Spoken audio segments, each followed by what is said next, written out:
company.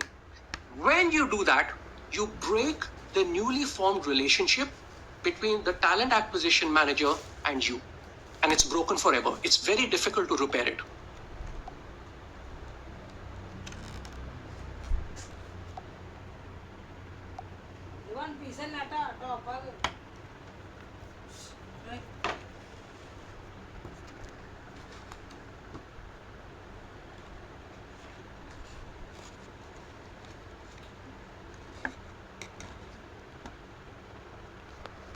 Of course not. There is no money. How can you withdraw money? Likewise, in a new relationship, when you ask for a job, you're asking for a huge debit. So you have to make sure that there's significant credit in that relationship first. There is a strategy to do that called the KLT strategy, the know, like, trust strategy. In professional and in personal relationships, you cannot short circuit this strategy. Think about it in your personal life. Let's assume you want to date someone. Can you go out on a date on the first day you meet them? Of course not. You'll probably get a slap on your face. They have to first get to know you, like you, and then trust you enough to go out on a date. It takes time. You have to build that trust. You have to build that credibility, and going out on a date is a bit of a debit. Likewise, when it comes to asking for a job, you have to build that know, like, trust over a period of time with the talent acquisition manager. It's a 3-stage process which takes a couple of weeks. Now, in the first stage, they have to first figure out who are you. They have to first get to know you, all right? Which means that you have to appear on the radar, and this takes about 6 to 8 weeks. You have to constantly ping on the radar. You have to be seen as someone who's passionate about your professional area of interest and or a subject matter expert. You know, in an environment where people constantly ask for jobs, you have to be the kind of person who's not asking for a job, who is giving. And I'll just tell you what you'll be giving in a second. Then, what you're giving is content, lots of it. You're putting posts on LinkedIn, you're sharing it with them. You write articles, you share it with them. Obviously, these are posts and articles which are relevant to their industry, their company, your industry, your company, etc. Maybe you're publishing a newsletter, you're sharing it with them. If you are slightly courageous and you want to experiment, you can do LinkedIn Live and broadcast that to them. Maybe there's some industry white papers which you can share with them, industry news, updates. If there is an award that you have won, share it with them. Or if there's an award that that company or somebody in that company has won, congratulate them. So there are all kinds of content that you need to start sending them on a regular basis once a week, just once a week, so that you start pinging on the radar. You're not asking for a job, you're just raising your visibility on the radar up to 8 times. They're up to 8 touch points. Okay, so they start noticing you.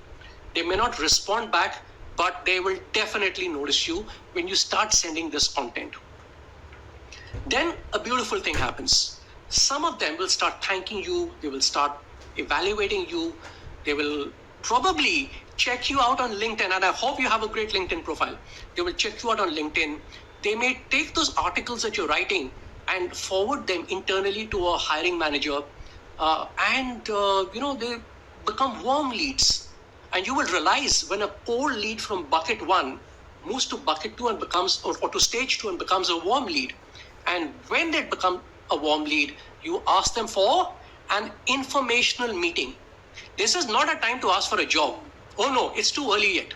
But in an informational meeting, you are strategically doing just one thing. You're putting your face to a name.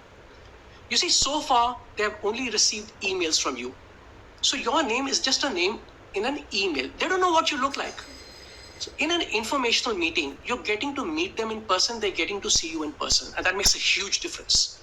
You're raising the game by not 1 notch, but by 5 notches. And in the informational meeting, all you have to do is reach out to them and say, sir, I'm really trying to build my career. I'm facing some challenges. Would you mind giving me 15 minutes of your time at a day and time of your convenience for a cup of coffee? And I just want some advice from you. Ask for advice because people love giving advice. And if you promise to keep it to about 15 minutes at a date and time of their convenience, many people will be more than happy to have an informational meeting. So have that informational meeting. And by the way, in North America, where I coach and I teach, informational meetings are very, very popular and mainstream. So go ahead and try it. They're not as popular yet in India, which gives you a huge advantage. Now, when you have an informational meeting, they are checking you out just as you are checking them out.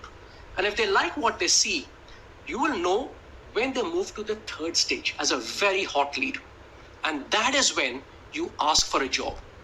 Now, the way you ask for a job is super critical. Please don't say, sir, ma'am, I need a job. Can I get a job in your company? None of that.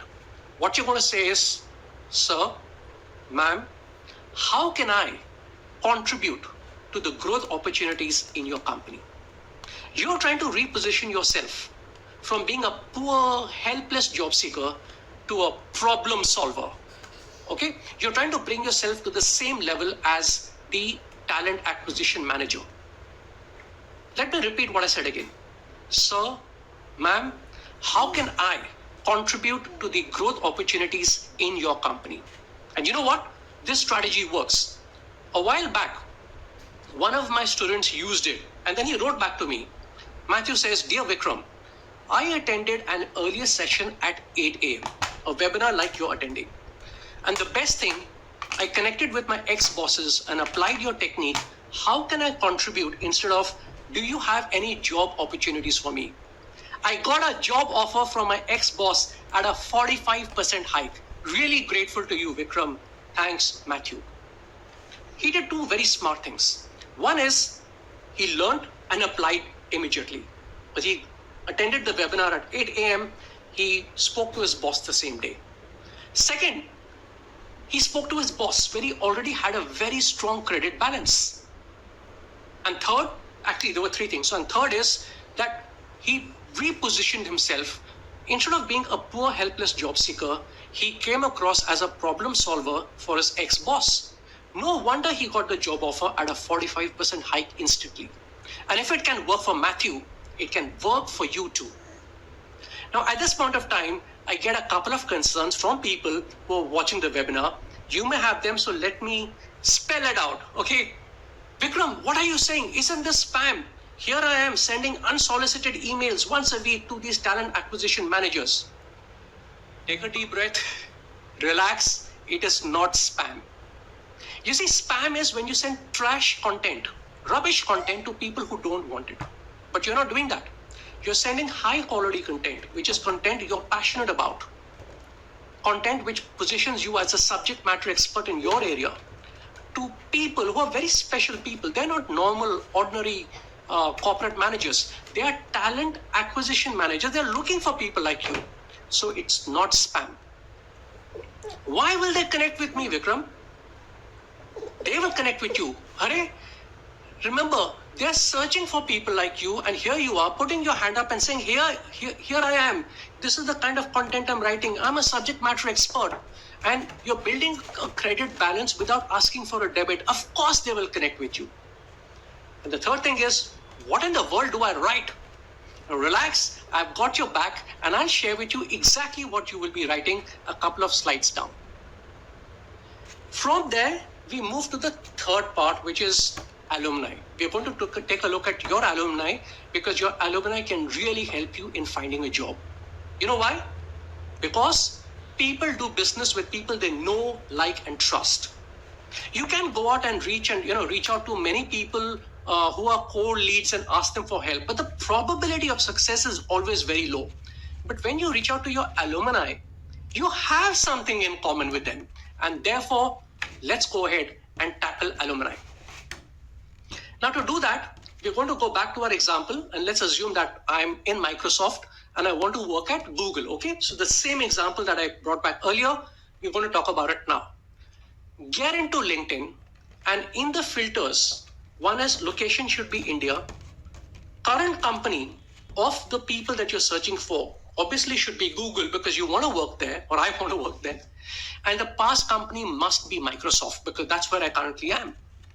So here's what I'm doing. I'm trying to find out who are the people in India who are working in Google currently, but have also worked at Microsoft in the past. And when I click show results, there are 130 such people. That's a gold mine of information. These people can tell me what it's like to work in Google. Who are the talent acquisition managers? Who are the heavyweights there? Who should I send my resume to? Which are the kind of jobs which are likely to come out in the near future? What is the work culture? And a lot more. So this 130 set of people is a complete gold mine that you have to mine. But let's assume that once again you're based in Bangalore. Narrow down the results. Instead of India, put in Bangalore, and there are 41 such people. Meet as many as you can, especially those in your field. Have a cup of coffee with them. And you will realize that because these people have worked at Microsoft in the past, there is a common bonding that you already have. So therefore, in terms of their ability to help you, it's miles ahead of any random stranger online. You know, a lot of people put that open to work on their profile. That's such a waste, because you're telling the whole world that you don't have a job or that you're searching for a job, but nobody can help you. Whereas these people can help you because you have a shared past with them. The next kind of alumni is your educational alumni. And to explain that, I'm going to take myself as an example because I need to take an example. Now, I graduated from JBIMS, Jamnalal Bajaj Institute of Management Studies, many years back. Go on to their page, go on to your alumni page like I have, and click the link which says alumni. And I can see here, there are 12,244 alumni. All right? But that's not what I'm interested in. Under that, you can see search alumni by title, keyword, or company. So I entered Google because I want to work at Google, and there were 39 alumni, 39 people who have graduated from the same institute I have. And as you scroll down, I saw a lot of names. Now, I may not know them, but there is again a common bond between them and me. We graduated, we had the same shared experiences at different points of time, but at the same place, at our alma mater. So I would reach out to all 39 and ask them, what's it like to work at Google? Can they put me in touch with the right hiring manager? Who are the HR managers or talent acquisition managers I need to connect with, so on and so forth. So remember that you must also lean onto your educational alumni. Strategy number 2, guys, focus 80% of your effort on networking on LinkedIn. When you do that, you really go deep into the hidden job market and are able to unearth real gems of jobs on LinkedIn. Okay, now we're going to switch tracks because one very important part that I want to cover is all about resumes. Pay attention, because just as LinkedIn is important in networking, at some point of time they're going to ask you for your resume. And unfortunately,